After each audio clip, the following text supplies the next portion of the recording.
మేడ్చల్ జిల్లా శామీర్పేట బీసీ గురుకుల పాఠశాల వద్ద బీఆర్ఎస్వీ అధ్యక్షుడు గెల్లు శ్రీనివాస్ అరెస్ట్ అయ్యారు. హాస్టల్లో విద్యార్థుల సమస్యలను వెంటనే పరిష్కరించాలని డిమాండ్ చేస్తూ ఆందోళన నిర్వహించారు.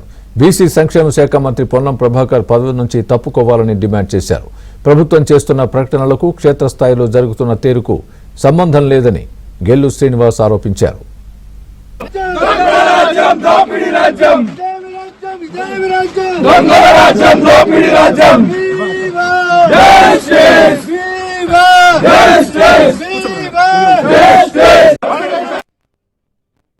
దెబ్బలైనా ఏదొచ్చినా కూడా మమ్మల్ని హాస్పిటల్ కూడా తీసుకుపోయి డాక్టర్లు మాకు చూపిస్తలేరు.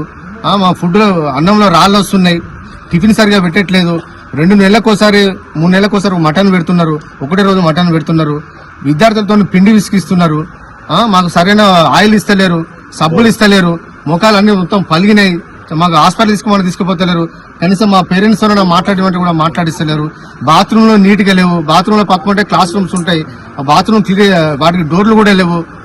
చాలా ఇబ్బంది ఉందని చెప్పి ఎన్నిసార్లు ఫిర్యాదు చేసినా పట్టించుకుందని చెప్పి విద్యార్థులు నిన్న పోలీస్ స్టేషన్కి వెళ్లి ఫిర్యాదు చేసినంటే ఈ రాష్ట్రంలో గురుకులాలు ఎంత అధ్వానం ఉన్నాయో ఇవాళ అర్థమైపోతున్నది. ఇవాళ బీసీ వెల్ఫేర్ డిపార్ట్మెంట్ హెడ్ ఆఫీస్కి వెళ్లి మధ్యరెడ్డి గారు జాయింట్ సెక్రటరీ గారు వచ్చారు. కనీసం జాయింట్ సెక్రటరీ గారు లోపలికి వెళ్లి విద్యార్థులతో నన్ను మాట్లాడండి సార్ అంటే కూడా విద్యార్థులతో మాట్లాడతలేదు. పోలీసులు వచ్చారు, మేము చెప్పినాం పోలీసులు మీరు ఆఫీసర్లు పేరెంట్స్ కూడా వచ్చారు, వాళ్ళని తీసుకెళ్లి కనీసం మీరన్నా లోపలికి వెళ్లి ఇన్స్పెక్షన్ చేయండి అంటే కూడా చేస్తలేరు. ఏంటంటే పర్మిషన్ లేంటారు. అసలు ఇన్స్పెక్షన్ వచ్చిన ఆఫీసరే లోపలికి వెళ్లి విద్యార్థుల సమస్యలు పరిష్కరించకుండా ఈ గ్రౌండ్ లోనే తిరుగుతా అంటే సమస్యలు ఎట్లా తెలుస్తాయి?